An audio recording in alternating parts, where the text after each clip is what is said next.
Buenos días, me llamo Ignacio Pachet, vengo del IES Dr. Lluís Simaro La Cabra de Xàtiva y voy a dividir mi ponencia en dos partes.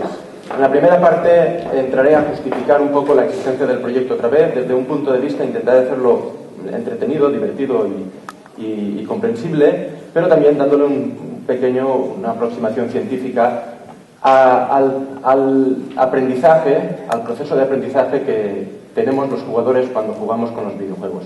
Hay gente que ha analizado esto científicamente, ha llegado a unas conclusiones a través de unos estudios y para mí es interesante y intentaré hacerlo interesante. Y después me iré un poco a la parte opuesta del proyecto, que como culminación hace un curso a los profesores de videojuegos para que los profesores confeccionen, realicen uno. Entonces haré una pequeña presentación, demostración de la herramienta que estamos utilizando, que nos ha sorprendido, nos ha maravillado lo fácil que es, lo inmediata que es utilizarla y los buenos resultados que ofrece. Bien, el proyecto se hace una pregunta que es muy atrevida, ya lo ha dicho el primer ponente, Aarón, y es que ¿por qué no ponemos los videojuegos dentro del aula? Esto, si echamos la vista atrás, quizá algún profesor hace años diría ¿por qué no ponemos una película en el aula? Y hoy en día es algo habitual en algunas asignaturas utilizar las películas y todo el mundo lo acepta como algo normal.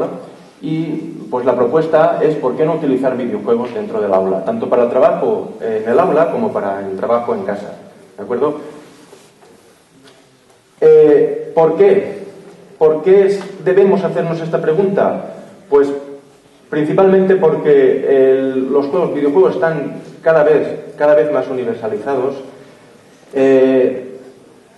Aquí enfrenté en el Google a Harry Potter, que es el personaje de ficción actual más importante, contra uno de los mayores juegos actuales, y me arrojó el Google que es más popular, o por lo menos hay más páginas en internet del videojuego que del personaje de ficción, para que comprendamos la magnitud de la industria del videojuego. Esta es una tabla que tiene una información similar a la que ha presentado antes mi compañero, donde comparo dos grandes películas recientes de la industria del cine contra unos cuantos videojuegos. Esta tabla hay más información de la que ahora necesito comentar y simplemente hemos de fijarnos que hay juegos que han costado la mitad de realizar que el propio Titanic, o la mitad que la película más cara hasta el momento, que es Piratas del Caribe en el fin del mundo. Pues bien, hay videojuegos, hay gente dispuesta a invertir en esos videojuegos la mitad que la película más cara. Y esto es en lo que cuesta de hacer un videojuego. En la rentabilidad o en los ingresos y las ventas que se consiguen, los videojuegos están a la par en las películas más taquilleras y más populares. Y algunos, como el World of Warcraft, que lleva sus años recaudando a los frikis que les gusta, pues lo que habéis conseguido es 10.000 millones de ventas desde el 2004 hasta hoy en día. Es mucho dinero. Bien, lo primero es darse cuenta de la magnitud de los videojuegos, no podemos ignorarlos, tenemos que por lo menos tener la sensación de que son algo muy importante. Y lo segundo, y donde voy a entrar, es la afirmación o el convencimiento de que los videojuegos fomentan el aprendizaje. Y esto es algo atrevido, esto es algo que no se puede decir sin intentar razonar después y demostrar. Porque, bueno, se reciben muchas críticas, cuando alguien dice, no, los videojuegos enseñan. Y la respuesta es, ¿a qué? ¿A apuntar con el ratón? ¿A ver la carita del monstruo y dispararle? ¿Solo eso, mover el ratón? Eso es lo único que enseñan. Podría ser una respuesta, ¿de acuerdo? O a dar saltos de plataformas cogiendo moneditas. Es todo lo que enseñan. Es una posible respuesta a la afirmación anterior, de que fomentan el aprendizaje. Bien, pues, a ver si esto pasa. También quiero parar, hacer un inciso, en el sentido de que los videojuegos tienen sus partes negativas. En el proyecto, los compañeros con los que hablé esto y los expertos nunca han negado que haya aspectos negativos en los videojuegos, ¿de acuerdo? Y aquí he extraído algunos titulares, me gusta mucho este de un hombre acusado de matar a un gatito por desconectarle la consola. Pues es que hasta me gusta decírmelo y oírmelo como lo digo.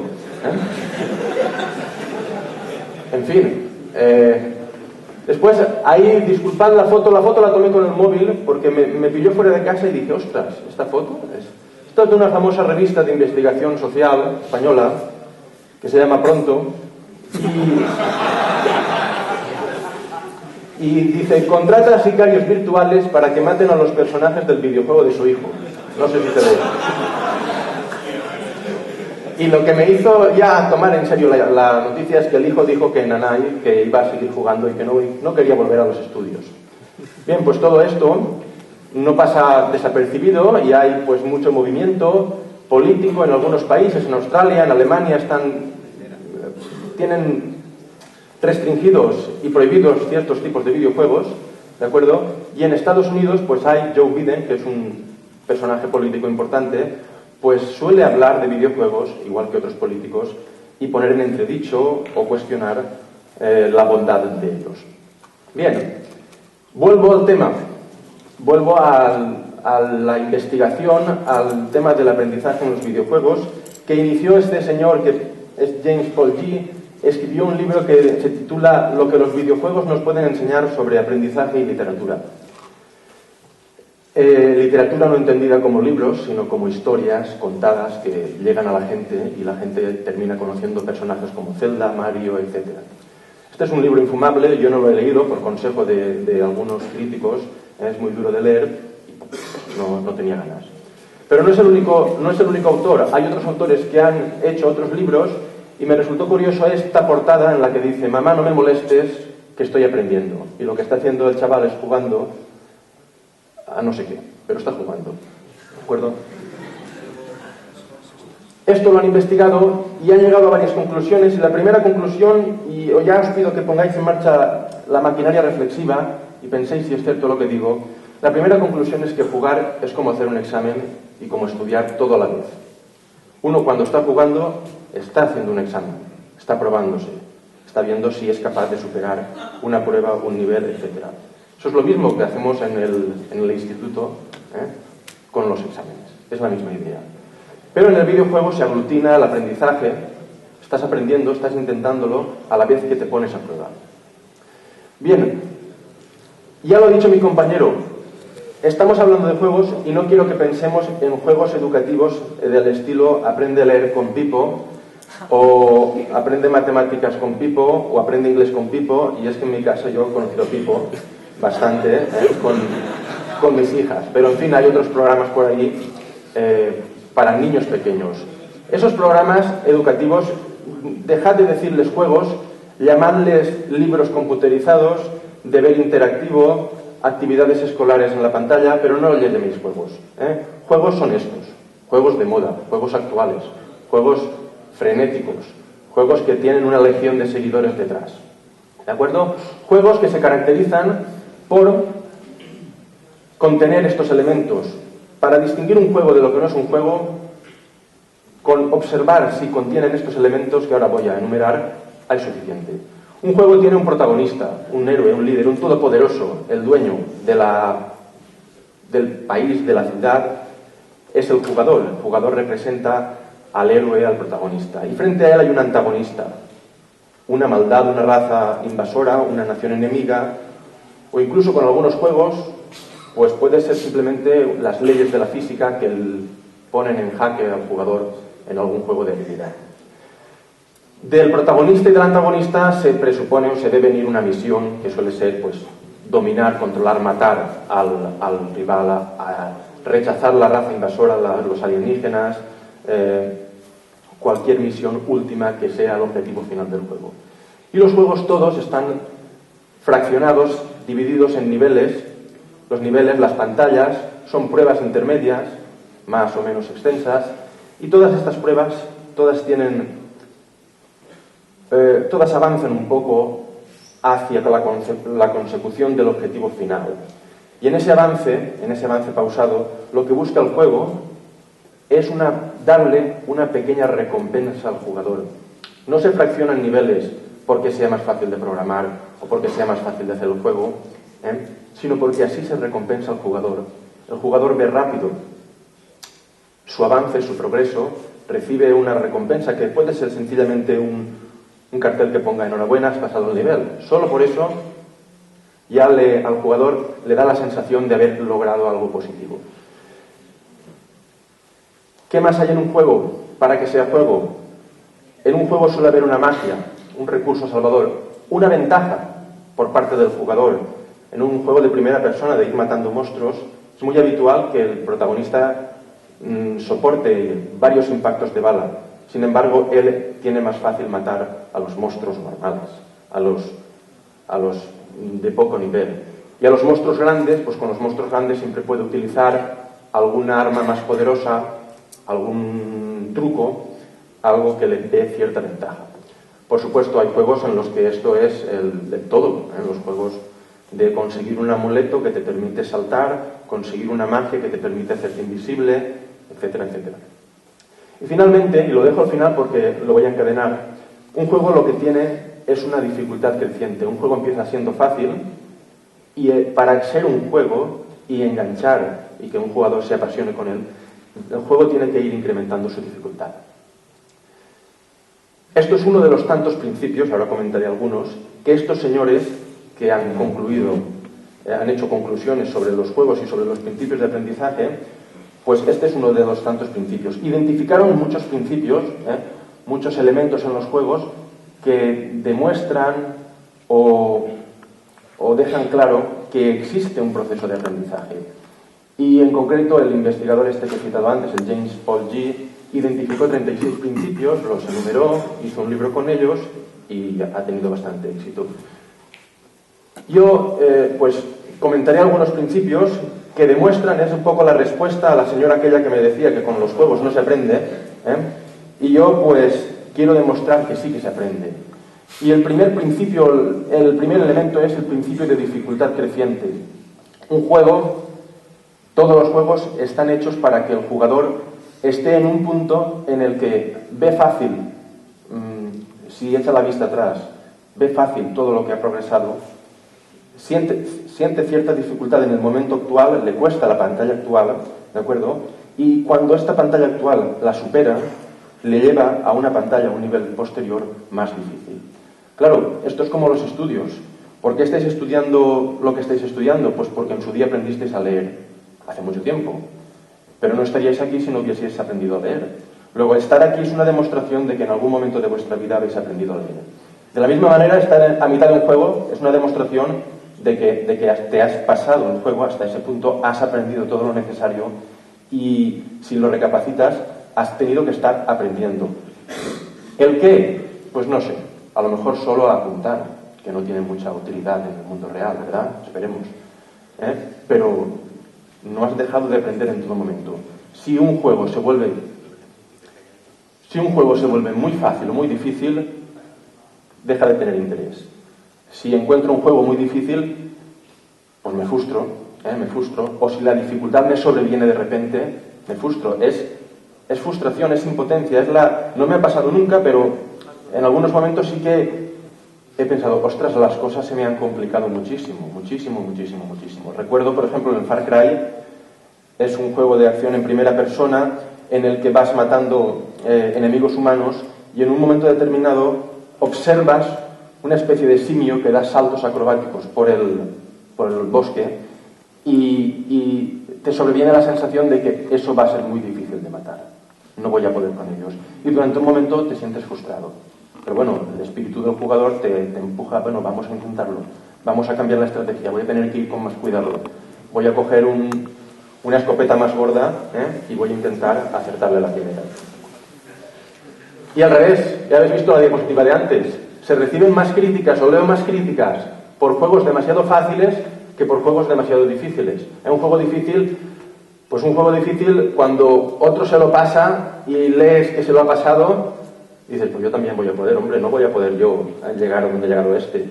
Sin embargo, un juego fácil se pierde, deja de tener interés para un jugador apasionado. Por eso todos los juegos, cuando empiezas, te ponen una pantalla, te ponen una pantalla.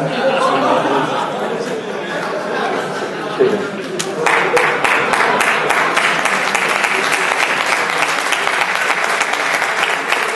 No se ve muy bien, pero veo que lo habéis leído, ¿no?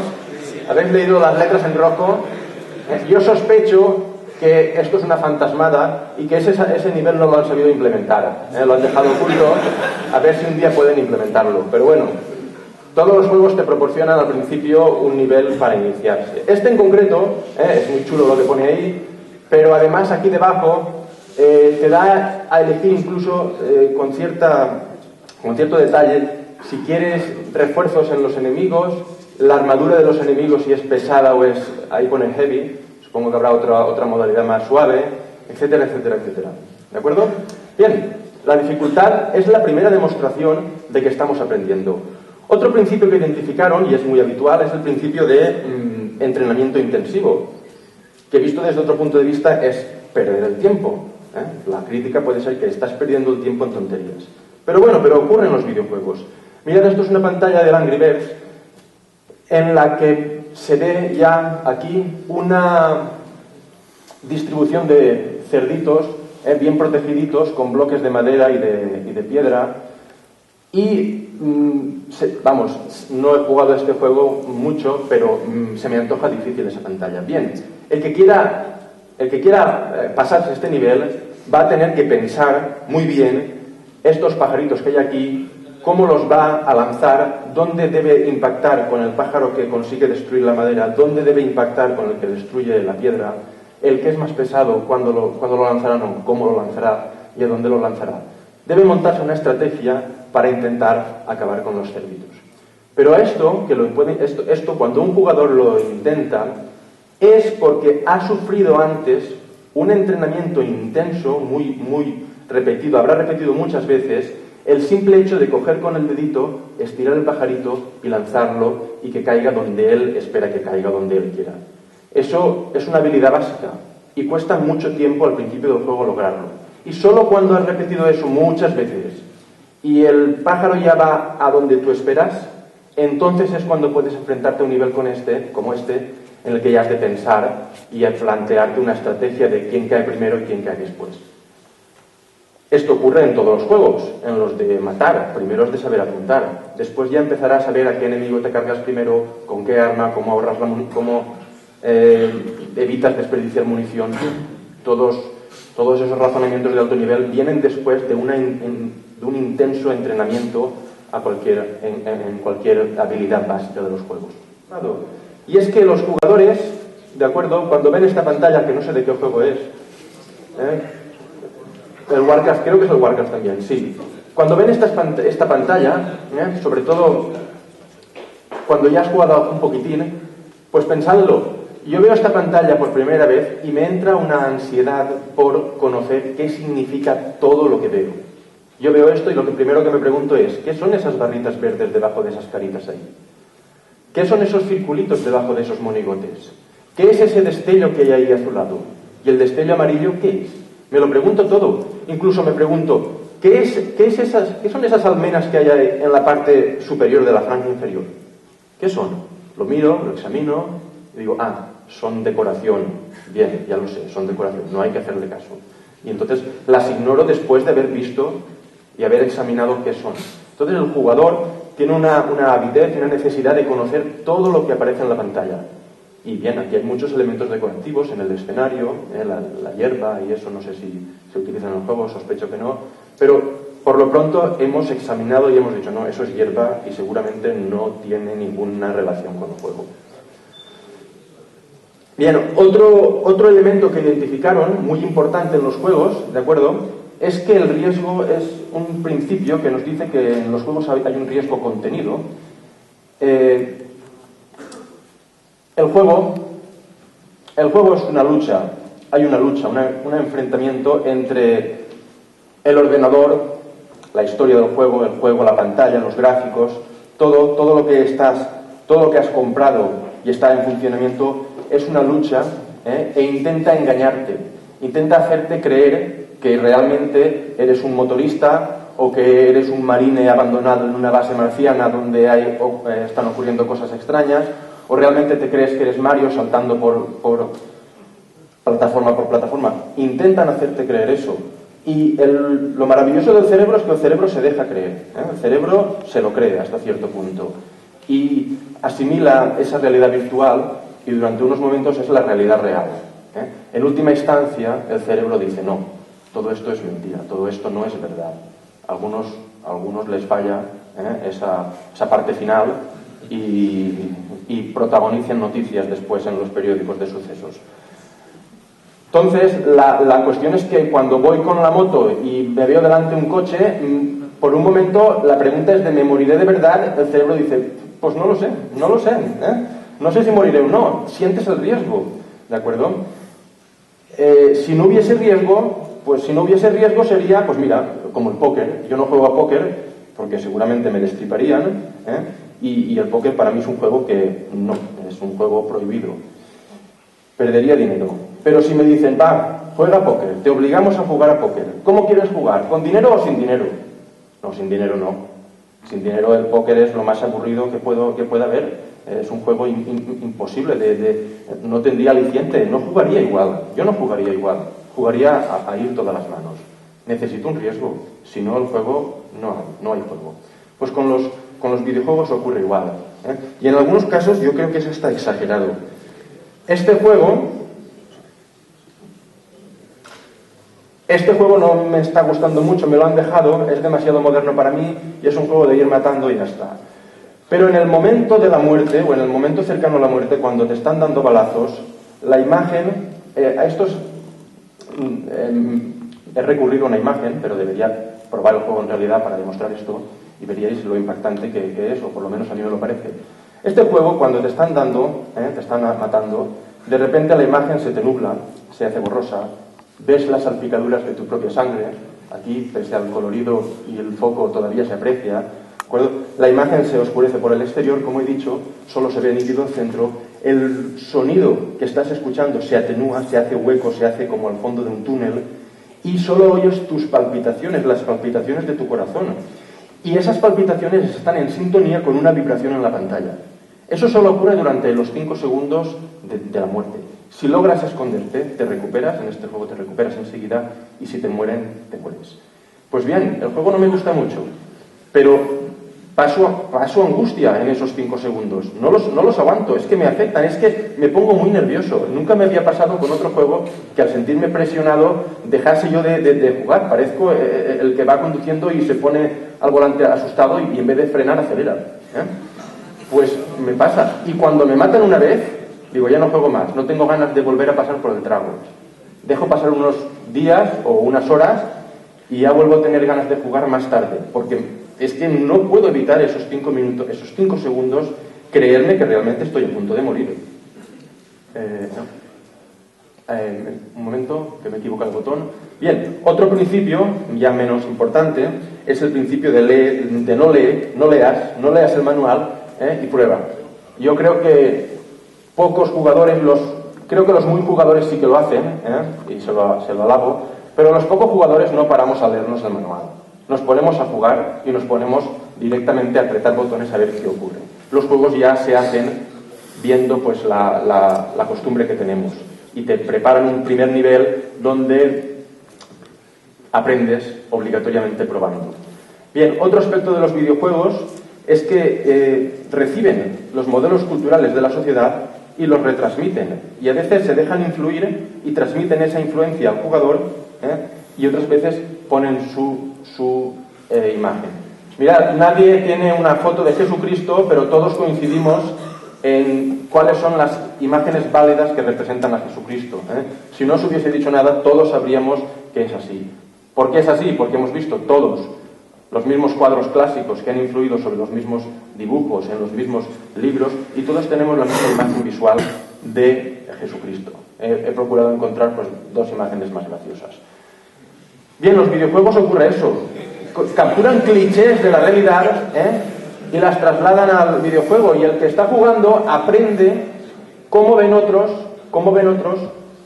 a personajes famosos, cómo ven otros la muerte, cómo ven otros el futuro, cómo ven otros la Grecia clásica, y en algunos momentos, y también lo ha dicho mi compañero, los videojuegos no tienen límite.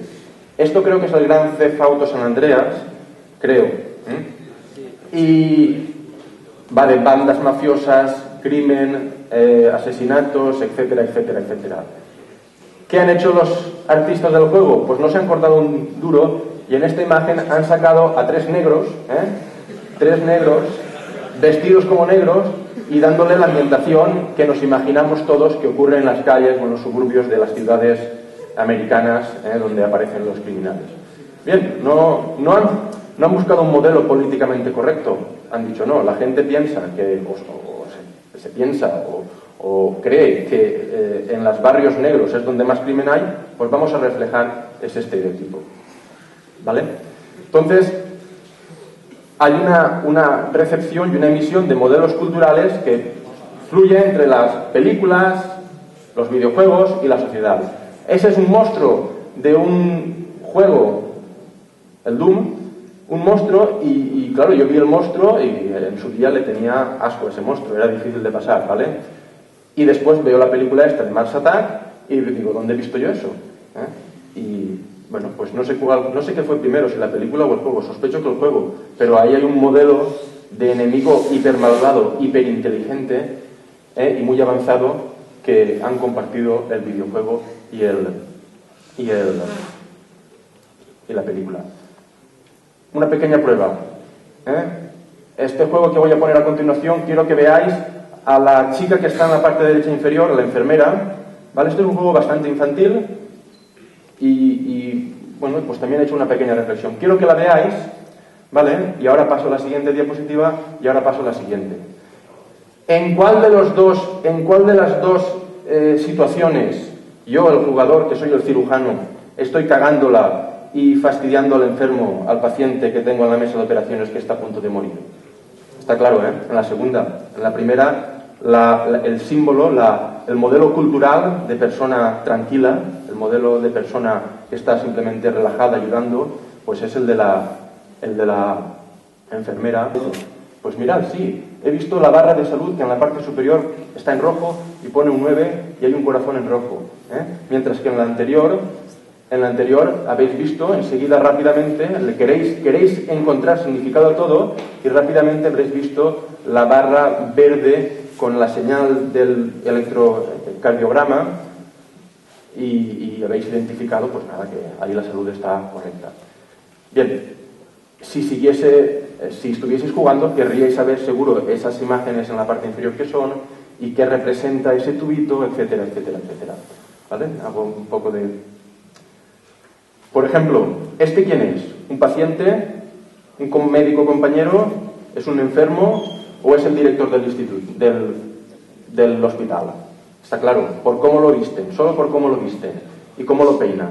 Y el modelo de gafas, yo ya sé que es el director. Estaba cantado. Estaba cantado. Y esto, para nosotros, es poco valioso el conocimiento. Quizá para niños pequeños es más valioso porque identifican de otra manera a gente extraña, a personajes del juego, que le transmiten cuáles son los gestos habituales, cuáles son los aspectos o las pintas habituales de la gente del mundo real. Bien, pues después de intentar convenceros de que en los videojuegos se aprende y de que el jugador está muy activo durante el juego, yo creo que está más justificado el proyecto Play the Learning Game, en el cual jugar es aprender. Entonces, en este proyecto, ya os ha comentado Sonsoles los objetivos, tenemos un objetivo de difundir los videojuegos que existen, pero también el de desarrollar colaborativamente juegos y poner ese desarrollo al alcance de los profesores principalmente de FP, porque el proyecto está centrado en la FP, pero en general cualquier profesor. Y la actividad principal es realizar ya os lo he dicho, un videojuego, y la idea es, bien, si los videojuegos aprenden, podemos hacer un videojuego divertido con protagonista, antagonista, niveles, maldad, dificultad creciente, etcétera, etcétera, etcétera. Podemos hacer eso, pero meter ahí unos contenidos, unas habilidades, unas pruebas que sean muy productivas y muy integren elementos y conceptos de los estudios que perseguimos, de peluquería, de construcción y obra civil, de cualquier ciclo administrativo, de cualquier ciclo de formación profesional. Podía hacerse un videojuego divertido que incluyese esos elementos. Esa es la intención, ¿de acuerdo? Esa es la intención. Pero esa intención es muy utópica. ¿Cómo vamos a conseguir que profesores de otras disciplinas hagan un videojuego. ¿Eso cómo es posible? Bien, pues primero y brevemente, todos sabemos que hay muchos videojuegos, pero también sabemos que solo hay 3 o 4 o 5 estilos o mecanismos de videojuegos, solo 3 o 4. Es decir, que el juego de la izquierda, que es muy antiguo, es básicamente el juego de la derecha. Cambia la decoración, cambia un poco el movimiento de los enemigos, pero hay proyectiles, hay disparos, hay vidas, etcétera, etcétera. Se maneja igual. Este de la izquierda solo puede girar, desplazarse horizontalmente, el de la derecha pues añade el desplazamiento en vertical, pero es lo mismo.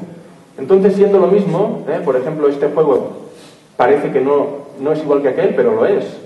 Es igual. Allá cambia la decoración y quizá el movimiento es un poco más amplio. Aquí el movimiento está más restringido quizá, porque aquí no puede girar el avión y allí sí que puede girar el jugador. Pero nada más, es lo mismo. Bien, pues siendo lo mismo, os presentaré una herramienta que es el Game Maker, que logra, dada la similitud entre todos los juegos, consigue crear juegos de este estilo, y de ciertos otros estilos también, muy fácilmente. ¿De acuerdo? Es a lo que voy a pasar. Ahora voy a ponerme aquí en el computador. Bueno, aquí tenemos el Game Maker. Voy a crear un nuevo proyecto. Voy a llamarle Ponencia. Le doy a crear. Me aparece aquí la pantalla del juego, del programa, en la cual en la parte izquierda veo lo que los ingleses llaman assets del juego, los activos. Assets se traduce por activo, pero aquí lo traduciríamos por elementos del juego, ¿de acuerdo? Sonidos, pantallas, objetos que llama él, imágenes, etc. Bien, todo juego tiene una pantalla donde ocurre la acción. En este caso, en este programa se le llama room, habitación, ¿de acuerdo? Yo creo una habitación, ¿de acuerdo? Le puedo poner un nombre, no es importante en este momento. Y bien, ya tenemos una pantalla. Voy a decorar la pantalla. Voy a hacer el juego del 1942, el mismo juego que os he enseñado del avioncito. Esta pantalla tiene un fondo, que es muy fácil. Voy a crear el fondo, voy a llamarle fondo. Solo tengo que navegar hasta donde tengo los recursos, elegir una imagen, decirle que en este caso esta imagen es una imagen que va a formar parte de un mosaico y que tiene que replicar la imagen en horizontal y en vertical, y automáticamente ya tengo el fondo creado. Vengo al room y aquí en background elijo que tengo ese fondo.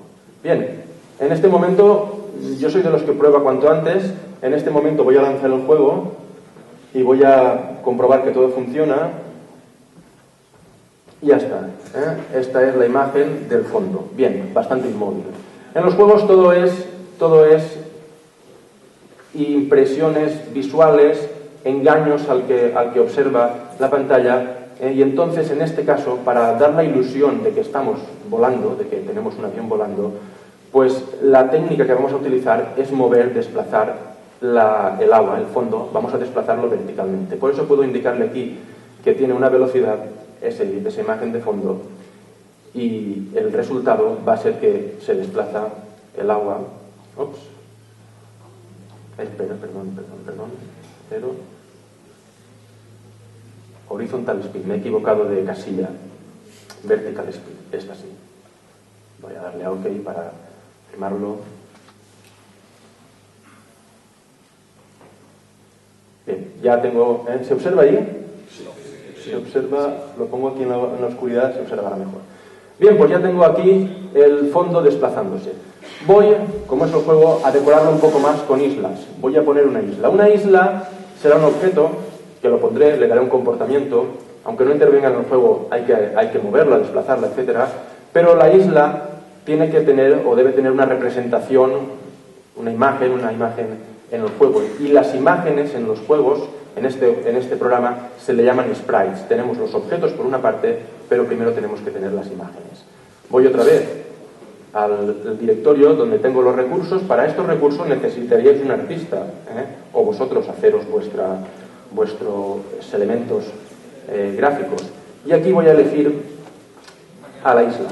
Voy a elegir la isla, tengo la isla aquí, marco el centro de la isla para que todos hagan su centro y le pongo un nombre, SPR isla, y ya tengo una imagen visual. Ahora, voy a crearme lo más importante del juego, los objetos que forman parte del juego. Voy aquí, me creo un objeto, está muy desplazado, un objeto, voy a llamarle objeto OBJ isla, le voy a indicar que esta isla tiene como imagen o como representación o como sprite, el sprite que acabo de crear, y desde ese momento ya tengo un objeto llamado isla. Voy a la habitación, en la pestaña de objetos elijo qué objeto poner y pongo una isla ahí. Ya la tengo. Muy bien, si ejecuto veré que la isla no se mueve, se queda inmóvil mientras el agua pasa por debajo de la isla. Bueno, es el momento. Tenemos que ir al objeto y darle un comportamiento. Y esta es la faena principal, el trabajo del que quiere hacer un juego. Dar comportamiento a los objetos. Los objetos, el juego supervisa el funcionamiento o anima el funcionamiento y detecta la ocurrencia de eventos. Y la misión del programador es reaccionar ante esos eventos. Hay una lista de eventos ante los cuales yo puedo reaccionar y en este momento lo que me interesa es darle a la isla un comportamiento de velocidad desde el primer momento. Selecciono el evento crear, es un evento que ocurre al principio, ocurre porque sí y siempre.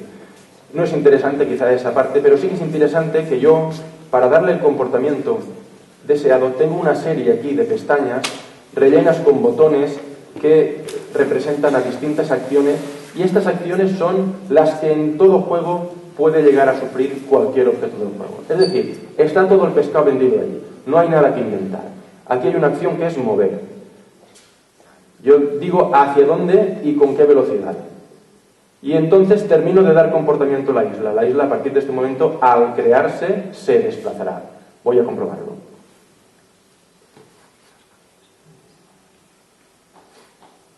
Ahí está. La isla se hubiese quedado quieta si no hubiese hecho esto.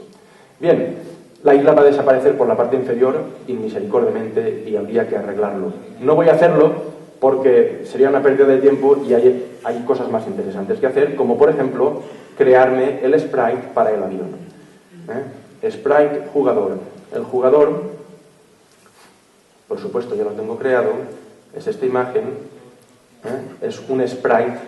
Es un sprite que si vemos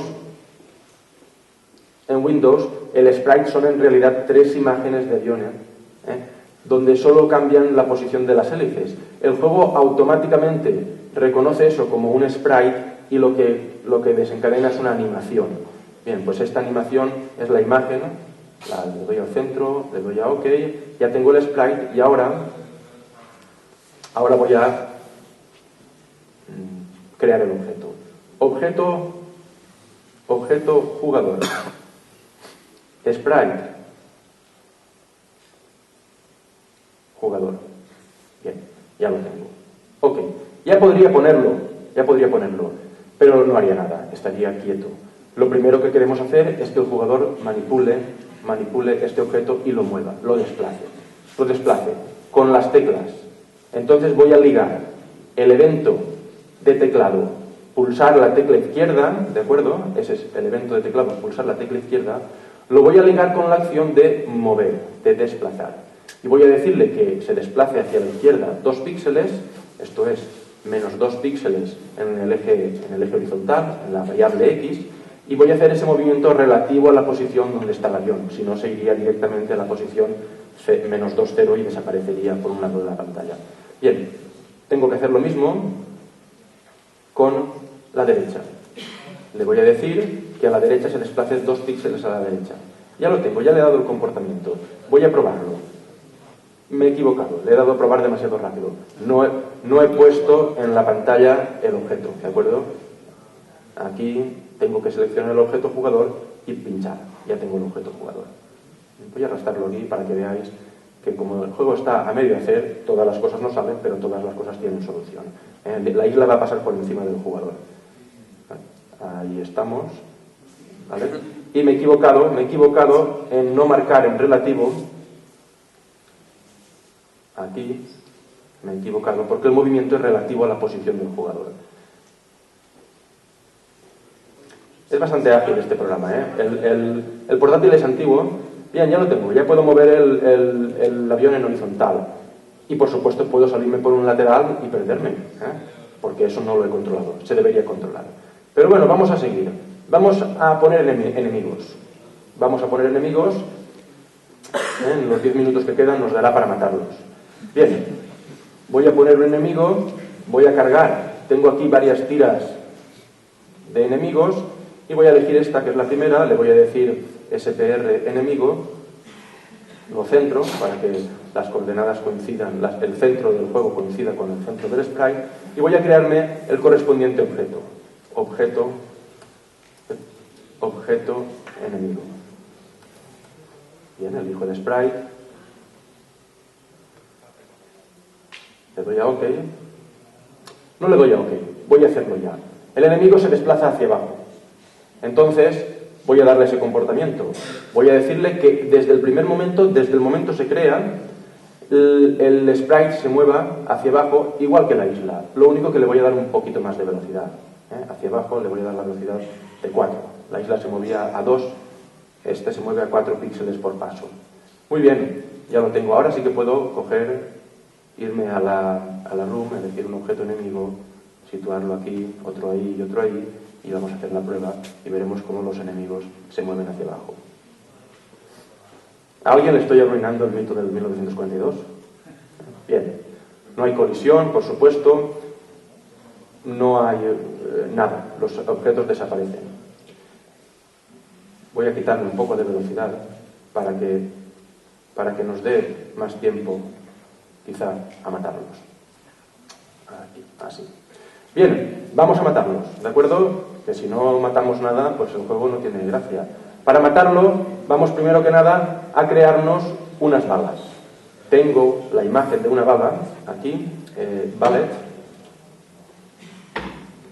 Me creo el sprite, SPR bullet, lo centro, le doy a OK, y ahora me creo el objeto bala. La bala. ¿Qué hace la bala? Salir hacia adelante. Otra vez le doy el comportamiento de salir disparada hacia adelante a una velocidad. Voy a hacer que las balas sí que sean rápidas, pues a una velocidad de 4, por ejemplo. Bien, cualquier bala, cuando la cree, saldrá disparada hacia adelante. Muy bien. Pues ya estoy en disposición de disparar. ¿Cómo? ¿Quién dispara? El jugador. El jugador es el elemento en el que al pulsar la tecla espacio, y por ello le digo que el evento con el que me he de centrar en este caso es la tecla espacio, al pulsar la tecla espacio, como acción debe crearse, aquí en la acción crear un objeto, debo elegir el objeto bala y decirle dónde. ¿Y dónde se crea la bala? Pues en el mismo lugar donde está la acción.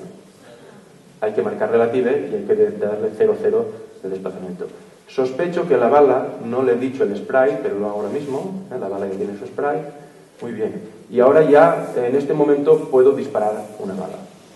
Una o varias. Al pulsar el espacio, bueno, veréis que sale una ráfaga de balas.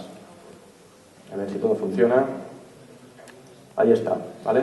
Claro, eso hay que controlarlo. Y si tuviese 5 minutos más, pues controlaríamos que salga una bala cada medio segundo, creo que es lo ideal, etcétera, etcétera. Bien, lo que ocurre es que no muere el enemigo. Vamos a hacer que el enemigo muera, y es quizá lo más interesante en este punto. Me fijo en el objeto enemigo y lo que voy a es controlar la colisión. Ahí está, la colisión entre el objeto en el que estoy operando, el objeto enemigo, y el objeto bala. Entonces, ¿qué quiero que ocurra cuando el enemigo choca con una bala? Pues lo que quiero es que desaparezca el enemigo y que desaparezca la bala. Entonces, como acción correspondiente a ese evento, incluyo una acción de destruir objeto y destruyo el propio objeto, pero también voy a destruir la bala, que en este caso es marcar aquí la opción de otro. Estaré destruyéndome a mí y también gracias a esto estaré destruyendo la bala. Bien. Vamos a probarlo, vamos a matar. Intentaré disparar una, bueno, la avión ha muerto y no me da tiempo a ir a por los demás.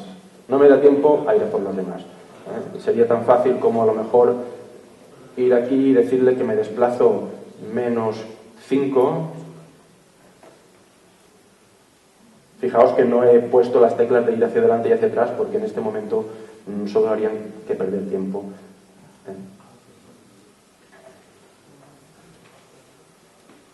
Voy a intentar cargármelo todo. Ahí estamos,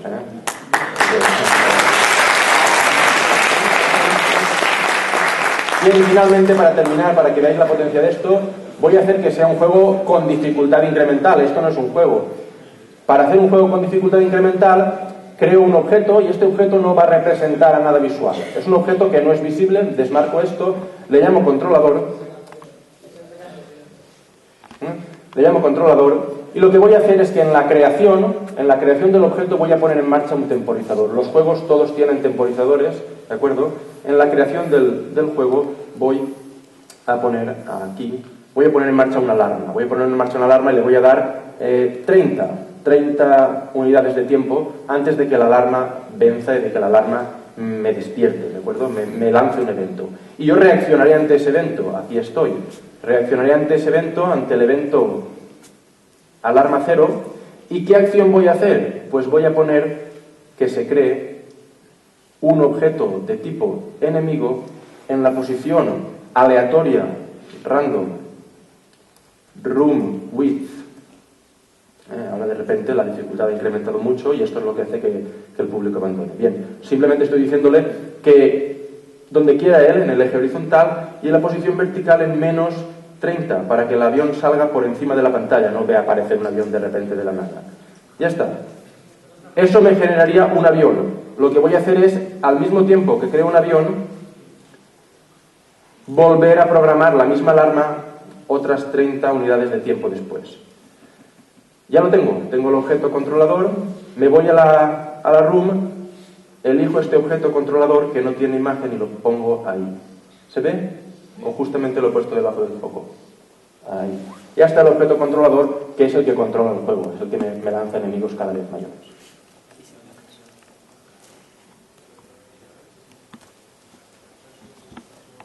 ¿Vale? Ya van apareciendo. Ya van apareciendo. Ahora el juego es muy fácil, es mirar. Entonces, pues muy bien. Podría seguir, y estar aquí 5 horas enseñando todo lo que se puede hacer, que tampoco domino yo esto mucho, porque con 4 herramientas ya tienes para hacer un juego. Con 4 objetos, con 4 acciones, con 4 eventos te montas un juego en un momentito. Y esto es la solución o la herramienta que nos ha permitido decir sí, vamos a enseñar a los profesores a hacer juegos, vamos a probarlo, vamos a intentar, algunos podrán, otros a lo mejor después de la experiencia no les gusta, no les atrae, pero quizá dentro de un tiempo, gente que se haya habituado a este tipo de programistas para hacer videojuegos, pues está colaborando en algún proyecto y surge algún videojuego. No es el único programa que hay. Si os gusta esto es semiserio, pero hay herramientas gratuitas como se me ha ido el nombre ahora, pero hay motores para hacer videojuegos de primera persona, totalmente sofisticados, que requieren mucho más conocimientos, y también los hay más sencillos que estos. Hay un programa que se llama Adventure Maker, que en otro tipo de juegos, pues para otro tipo de juegos es idóneo y te facilita mucho la tarea, y es todavía más simple hacer un videojuego que este mismo. Pues bien, ahora las preguntas, bueno, yo he terminado y las preguntas no sé cuáles hacer.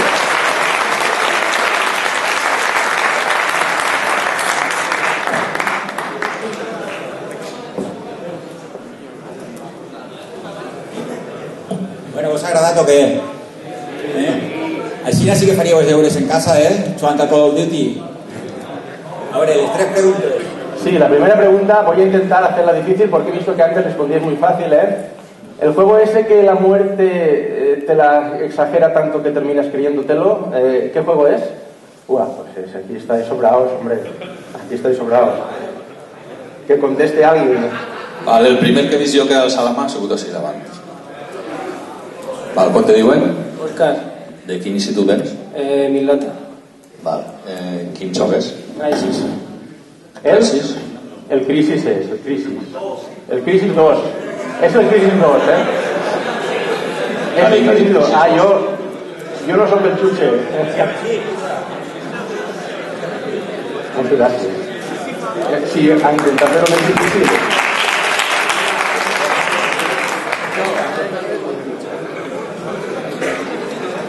Una altra. Vale. Quin famós xoc, bueno, això... Quin famós xoc de l'Spectrum consistia en escapar de... Era d'una abadia? No, en escapar dels nazis. No és de l'Spectrum?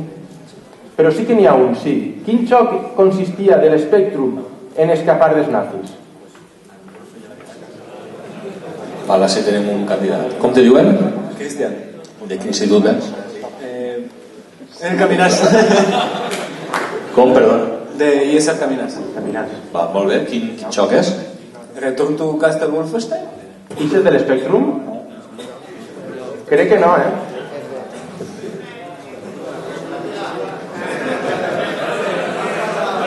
Una chocolatina per lo menos sí que vol. Bueno, i l'últim videojoc o canvia la pregunta? No, és que volien difícil i jo pues, ho he fet difícil, sí, agarrau. Vale, a veure, vaig a fer una altra pregunta. Esta sí que vos agradarà. ¿Quién es el choc que a escondidas, cuál es el juego que a escondidas más se juega en las aulas en modo cooperativo o en modo por equipos? Va, la bona està sonada així. Ells no ho saben, ells són mostriquets. Tu mateix pot dir-ho, El xat no ho saben. De quin institut vens? De IES Sant Vicent Ferrer. Molt mal, En classe no se juga. Quin xoc és? Counter Strike. Claro, home, claro que sí. Counter Strike. La pregunta és fàcil, molt bé. Sí, anem pa que sí.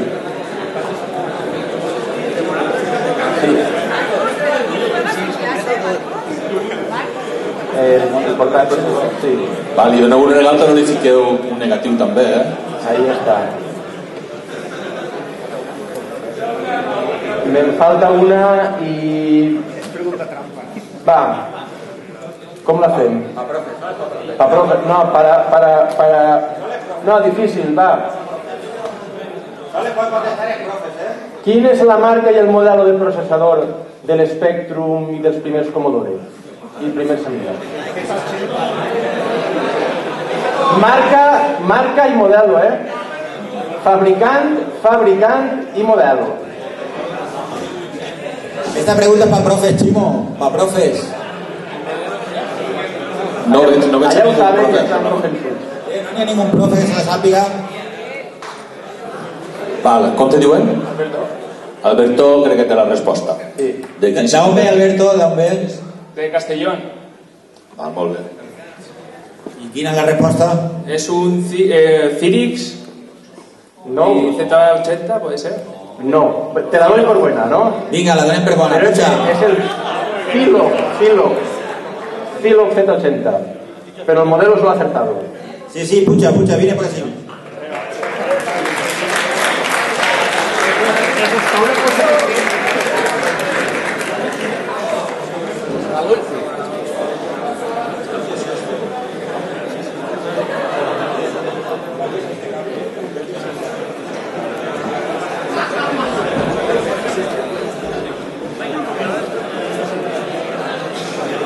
Bueno, ¿qué tal va la casa? ¿Interesante o qué? Continuem? Nos queden dos ponencias. En el cartel n'hi havia una, però tenim dos.